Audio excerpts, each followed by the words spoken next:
Yo, what's going on, Solarpreneurs? Today we're going to be talking about why you should think like an entrepreneur in solar sales. Hey, you probably get the idea that we're going to talk about that occasionally because the podcast is called Solarpreneur. I think it's been a minute since we've talked about why we need to be solarpreneurs. So we're going to talk about it again. I'm actually having a guest on the next episode who is quite the entrepreneur. He is in solar still, but he also runs a construction company. He started a successful supplement company. His name's Dan Cranford. So we're going to be hearing from him on the next podcast. So I thought, what a good time to bring up the topic of being a solarpreneur, an entrepreneur again. So, welcome to the podcast. If you're new, we give you a warm welcome. If you're returning, you get a warm welcome too. As usual, we are bringing you the heat every Tuesday and Friday. We are free and available on Apple, Spotify, iTunes, wherever you listen to podcasts. And we are here to help you close more deals, generate more leads and referrals, and have a much better time in the solar industry. Hopefully, you don't get sick of hearing that at the beginning of every episode. But hey, I like it. Remind you why we're here. Hey. Before we jump into the topic today, I wanted to give a quick shout out, quick thank you to a couple recent reviews we've had on the podcast. And if you have not had the chance to leave us a review, you can do so. I think Spotify lets you now rate the podcast. Okay, but as far as I know, Apple is the only platform where you can actually leave reviews, I believe. Okay, but we had one recently. This came from Joseph W. Crawford. It says solid boots on the ground advice. As a 10-year solar veteran, I've listened to a lot of podcasts, YouTube videos, read blogs, etc. Solarpreneurs is one of the best I've come across. Whether you're brand new to solar like we all were once, or if you're a seasoned pro who's gotten a little disillusioned and needs a shot in the arm, or you're already knocking it out and just want to get to the next level, you'll get a solid, real-time advice from individuals who are walking the talk every day. That's awesome. Love it. Joseph Crawford, thank you so much. Appreciate the kind words. Then we also had one from this Prezo Solar.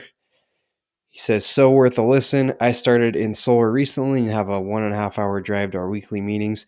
This podcast fills that time. Whether you want to work on your approach, pitch, handling the nose, close, start a solar business, or get perspective, this podcast provides great information and inspiration at every step. I recommend it to anyone looking to jumpstart their new career and veterans for a breath of fresh air. Rock on, Taylor. I will do that. Prezo Solar, thank you so much. It's truly what keeps the podcast going. I've heard a lot of comments. A lot of people have listened to it on their drives, commutes. Some people that say they listen to it daily. I know we got a lot of episodes now. I don't know if I could listen to myself daily, so I appreciate you guys. That's what makes this podcast continue to go, is from kind words like that and reviews. And I know there's some people that have critiques and all that, so I'll take those too. But whatever you think, would love to hear a review or, comments, or shoot me a DM, or even sharing the podcast. Helps us grow, and yeah, that's what keeps the show going too. So let's jump into the topic today. We're going to be talking about why you should start thinking like an entrepreneur. 3 things you can do. I like to break things down into just usually 3-4 points. Helps me keep clear on what I'm talking about and keep organized. So if you notice, that's actually the format for a lot of the shows, especially the solo episodes I do, where it's just me. So I try to organize it into like 3 takeaways, 3 things we're talking about. That's just how my brain works. So hopefully, if you're listening, hopefully you like that format, because that's what works for me. Okay, but the first thing you should do, okay, thinking like a solarpreneur, thinking like an entrepreneur. What do entrepreneurs do? They are constantly solving problems.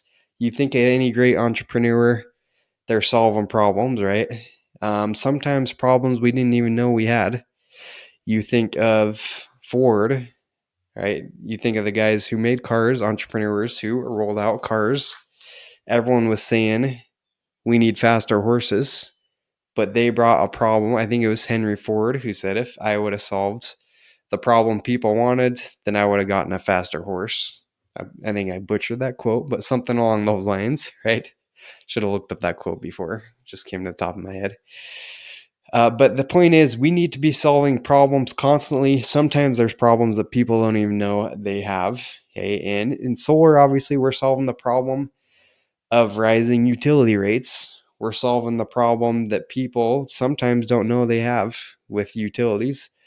I'm surprised, even in San Diego, where I'm at, where the rates are extremely high, it's really surprising to me sometimes how many people don't know the major problems with the grid, with the infrastructure, with the rates constantly increasing.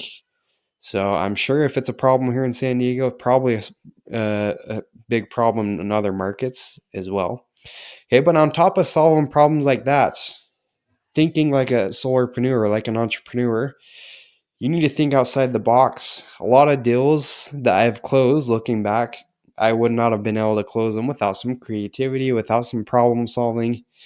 Hey, I had a deal last week where she called me to cancel it.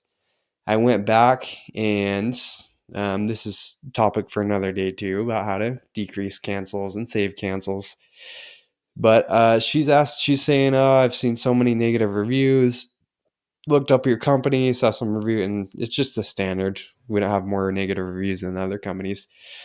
But times like that, you got to think, okay, what's she looking at? She's not looking at real people. So I start telling her, hey, if we can get you real people to talk to, would you agree that that might be more beneficial? That might be more helpful, talking to real people that have actually been on the program than just going off a few reviews? She agrees, and I'm sending her the reviews. Actually, just barely sent her one. Hey, so that's not a major problem. You should be able to think like that. But any problem that comes up, thinking like an entrepreneur, you got to think, how can I solve the problems? Hey, how can I prevent the cancellations? How can I increase referrals? Hey, definitely a huge factor in being more like an entrepreneur. Okay, and so the second factor, the second thing you can do to think more like an entrepreneur is to truly value your time. And this is something that we have done podcasts on before. But the best thing I can suggest for this, for valuing your time, is to figure out what is your hourly worth. So many people I talk to, they don't know what their hourly worth is in solar. They make these huge commission checks, but they have no idea how long they actually worked to make that commission check. So if you have not done this already, you should track your time for a week, 2 weeks, however long you want to do it. Okay, but figure out, how many deals did I close? What am I making on that? How many hours did I work? How many hours was I knocking? How many hours was I in appointments? And by doing that, you can figure out your hourly worth. So, giving you an example, I am in, here in San Diego. It takes me, typically, if I'm knocking by myself, I'll say 15 to 20 hours of knocking to get a sell. Okay, not the world's greatest door knocker. I'm sure some of you can go out in 10 hours, get a sell. But for me, typically around 20 hours is I'm getting a sell, sometimes 15. Okay, and out here, average commission on a sell, I'd say it's about 7 grand. Okay, give or take, average commission. Okay, so if you break it down like that, 20 hours, one sell, and then right now I'm getting about 75% will go to install. Okay, I'd say that's what it's for me, and I'm doing this right. I'm going sort of off the numbers for the past couple months. So if you really want to be exact, you could go break it down to the extreme. Right, you go off a whole year of data. So I'm not going off like a whole year of data, but I'm going off just ballpark numbers for the past couple months. Hey, and then so if you think 20 hours, one sell, so in a month, if I want to get 4 sells, I need to be working 20 hours or working 80 hours, right? Because 80 divided by 420. Okay. And then if 75% is actually getting fulfilled, is actually going to install, then that means I am making, let's see, doing the math here. So 7,000 times 3, that's 21,000 a month. Hey, divide that by 80 hours that it took me. Okay, that comes down to about 262 buckaroos. Okay, so call it 250 bucks. So that means my hourly rate is about 250 bucks an hour. Okay, which is pretty astonishing. If you look at that, some guys are doing way better than this, right? But you look at that, you go type in jobs for 250 bucks an hour. I did this just to see what came up. But the first like 6 jobs I see on here, it's anesthesiology physician, orthopedic adult reconstruction surgeon, physician radiology, maternal fetal medicine physician, otorhinolaryngology, I don't even know how to say that, physician. Okay, neurology physician, general surgery, reproductive endocrinologist.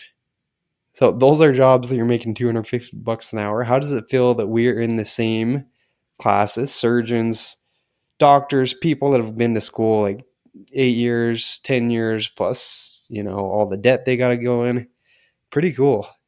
Okay, so that's a good exercise to take your teams through. If you're running a team, break the math down for them, because I think that's really inspiring, really motivating for me to think, okay, every time I'm out there knocking doors, get my teeth kicked in, I'm getting paid for no's. Now I'm making 250 bucks an hour as I'm out here. Okay, so pretty cool. And maybe yours is less, but anyone knocking doors, you should not be making less than at least 100, 150 bucks an hour. Everyone should be doing that. Okay, so that's number 2. And just something to consider as you're valuing your time. What can you outsource? Like the tasks you're doing, are you doing tasks that someone else could do that doesn't make 250 bucks an hour? Remember, you're a high value person. So one of my mentors told me, one of my coaches that I'm working with, he says, never do a task yourself that you can delegate, never delegate a task that you can automate, and never automate a task that you can eliminate altogether. I'm going to say that one more time. Pretty cool. Never do a task yourself that you can delegate, never delegate a task that you can automate, and never automate a task that you can eliminate altogether. So for you in your business, okay, what can you delegate? And before you even delegate, what can you automate? Can you set up systems? Do you have a CRM? Can you automate emails? Can you automate follow-up? Can you delegate a lot of that stuff? The top guys, they are delegating, they're automating. Okay, so you should be a top guy. You should be doing it as well, and you should be valuing your time and knowing what you're worth. So that's point number 2. Okay, and then last but not least, make sure you fully commit to your purpose. As I was doing some research for this podcast, I found a good article on Forbes. Okay, they're just talking about, being an entrepreneur and things you should think about if you want to be an entrepreneur. And so I stole a little bit of this from that article. Okay, but I thought they said it pretty well here. The Forbes article, it says the most effective entrepreneurs don't flit around. They're not overlooking their calling because they've gotten tangled up in a side project. They're not making quick bucks or random opportunism. They're committed and tunnel visioned, and they're in it for the long haul. They take pride in their longevity and leave at exactly the right time. Perhaps they took years to decide, but when they do, they're all in. No job offer could tempt them, and there's nowhere else they'd rather be. They can spot fleeting distractions a mile off, and they steer well clear. Think like an entrepreneur by getting in deep, no hedging bets, no second guesses, just focused and intentional commitment to a cause. So pretty cool. Goes on a little bit more. But for you, are you fully bought in? Hey, the 2 best books that I always recommend to people are 10X Grant Cardone. I think he's all about this, Grant Cardone. But 10X Rule by Grant Cardone, Be Obsessed or Be Average. Really, the people that crush it in solar and whatever they're doing, they're obsessed. They eat, sleep, and breathe solar. I look at some guys in my own office here in San Diego, and they're literally, it's solar 24/7. Hey, when they're not knocking doors, they're thinking about it nonstop. They're thinking, how can they improve their processes? How can they be in front of their customers more? Hey, even when they're driving, I had Jack Pastrana, I'm going to get him on the podcast soon, but Jack that I work with down here, Jack Pastrana in San Diego. 100 installs on the year, really solid dude, making over $1 million a year. But he says even as he's driving, on Sundays, taking his wife on dates, hanging with the family, he's constantly looking for areas to canvas to go talk. He'll drive by some good group of houses he's never hit before. Be like, oh, that looks good. I'm gonna pull in. Hey, baby, hold on a second. Let me go check out these homes. So I thought that was cool. It's like he is obsessed with this job, and you should be too if you want to make the money you deserve. We are in the golden era. Hey, you don't want to be the person looking back 3 years from now, 4 years from now, saying, I wish I would have pushed harder. I wish I would have been obsessed back then.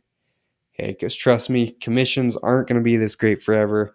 Solar is not going to be as good as it is right now. So you should go all in. Okay, so that's the podcast today. Number one, I'm already forgetting my points. Okay, number one, constantly solve problems. Look for problems to solve. Number two, value your time. Figure out your net worth. Figure out ways you can delegate and outsource. And number three, fully commit to your purpose. Be 100% bought in. Be obsessed or be average. So I hope you crush it this week. I hope you get yourself bought in to the solar opportunity. And next podcast, we're going to hear from someone that is doing incredible things, great entrepreneur, started supplement business, has his own solar dealer, construction company, just dominating in so many different areas of life. So Dan Cranford, he's coming on the next one. Don't miss out. We'll see you guys soon. Much love. Go kill it this week.